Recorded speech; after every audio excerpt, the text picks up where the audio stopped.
La commune de Bourg-Saint-Bernard, située à une trentaine de kilomètres à l'est de Toulouse, a été durant plusieurs jours le théâtre de figures aériennes à l'occasion du championnat de France de voltige en planeur, une activité sportive encore peu connue du grand public qui allie rigueur et précision.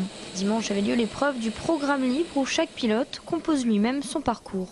Il y a une dizaine de figures et c'est à lui de gérer l'enchaînement des figures pour que les vitesses collent bien entre elles, pour que l'harmonie soit correcte, pour que lui n'ait pas trop de difficultés à le voler aussi, parce que s'il s'impose tout seul des difficultés, forcément il prend plus de risques de notation par rapport au juge. C'est vraiment des figures géométriques, c'est-à-dire qu'on a des lignes horizontales, on a des lignes verticales, on a des boucles, on a des tonneaux, on a des angles à respecter, des descentes ou des montées à 45 degrés. Les compétiteurs se sont entraînés plus d'une semaine avant le début du tournoi.